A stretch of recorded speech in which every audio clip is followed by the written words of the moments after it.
Welcome back everyone to another episode of Cooking with JJ. In this week's episode, we're diving into a bit of kitchen alchemy with a dish I call the Midnight Masala, Fennel and Golden Squash Bake.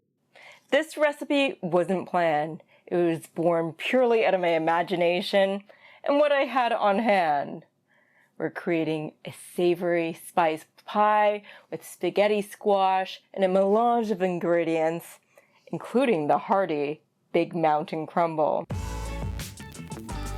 With a perfect blend of spices, we're creating a flavor profile that is deep, earthy, and totally unique. I'm really excited to get started on this and of course enjoy it in the end. So without further ado, let's head over to the kitchen and get cooking!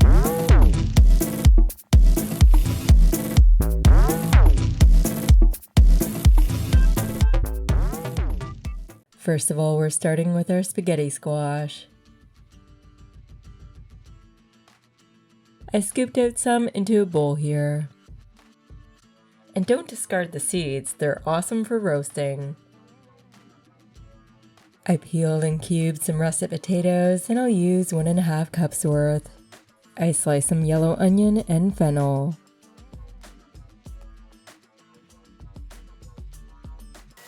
We're frying up our potato cubes in some oil in our cast iron pan. And then adding our fennel and yellow onion.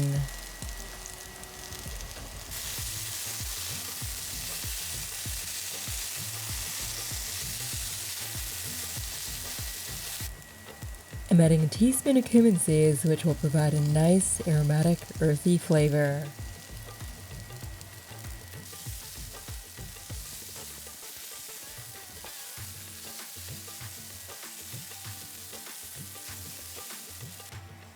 I'm adding some salt to coat our mixture and a good grinding of black pepper.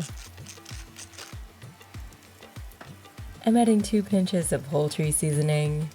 This is a ground kind which will add a bolder flavor.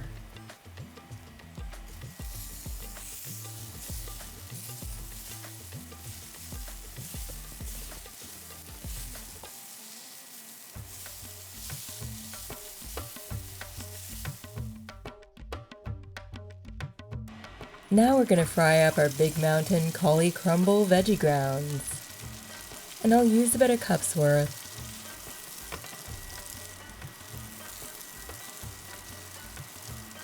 I'm adding 1/2 teaspoon of garam masala.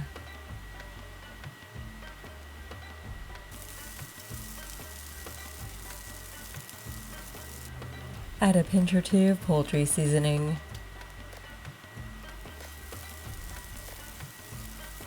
We're adding the squash to the mixture.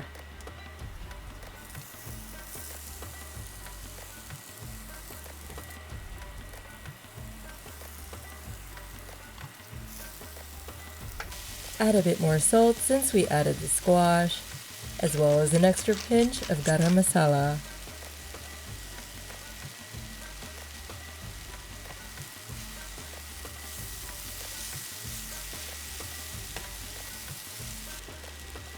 Add a little more poultry seasoning.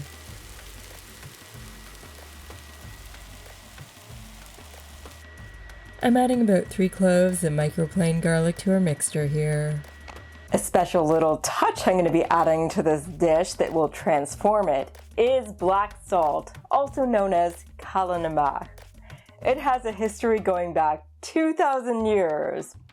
References have been found in ancient Ayurvedic texts going back to 300 BCE.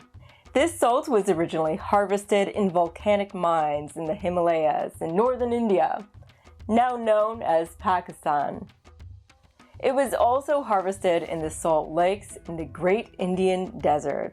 These natural environments produced a salt containing mineral halite, which had the potential for that eggy flavor. However, it still needed some extreme heat to bring it out. Traditionally, this salt wasn't just mined, it was made. They would take the raw Himalayan salt, put it in a ceramic jar, along with some charcoal, some herbs, such as the seeds from the harad tree. They would fire in the kiln for 24 hours at 1,500 degrees Fahrenheit. And this would transform the salt's color into a violet hue and infuse it with a sulfurous, eggy flavor. Modern day chefs dubbed it dragon's breath because of its pungency. For centuries, many Ayurvedic medicine healers believed that black salt was a cooling spice. It was believed because it was forged in the fire, it gained the power to balance out the digestive system. To this very day, many Indian households use it as a digestive aid. Sprinkled on fruit, for an example. For Westerners, it may be tricky to wrap your head around why black salt would have a cooling effect in the body if it's fired in a kiln at 1,500 degrees Fahrenheit. Well, the idea is that all those minerals are brought out, and when ingested, it soothes the digestive system and has an internal cooling effect on the body. Now we'll mix everything together in our big bowl.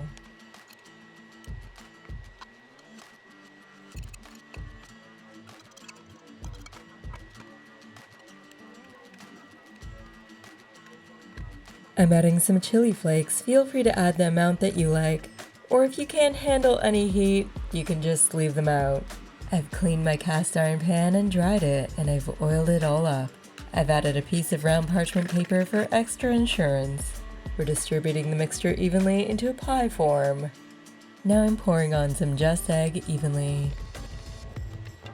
I ran into a little problem. I ran out of Just Egg.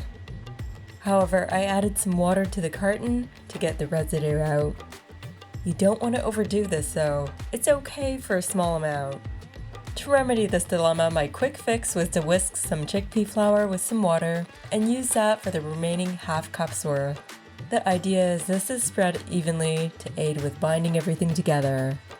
I'm using a spatula to spread it around evenly.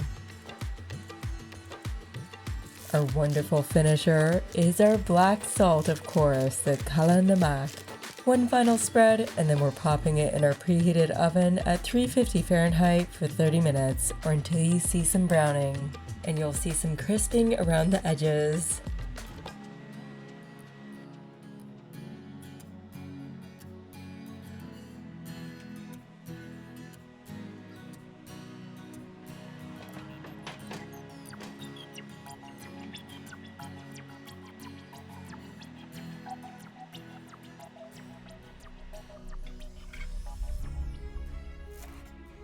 Finally, sprinkle it with chopped cilantro and squeeze a little lemon juice on for extra flavor.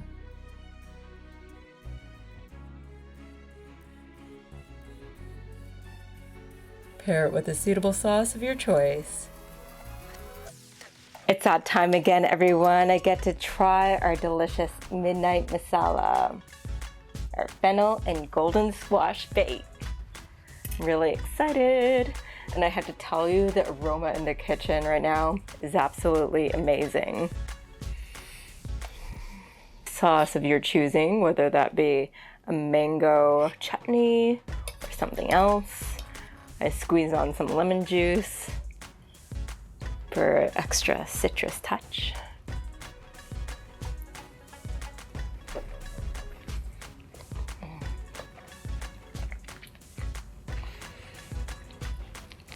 Texture is spot on. I love those little chunks of potato. The aromatics. The masala is divine.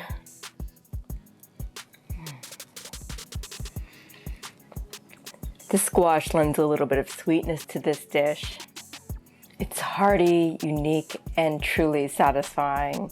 And it's a perfect reminder that some of your best recipes are the ones you haven't written down yet.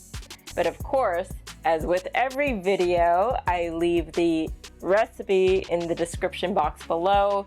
You can see the measurements and the ingredients that you need for this recipe.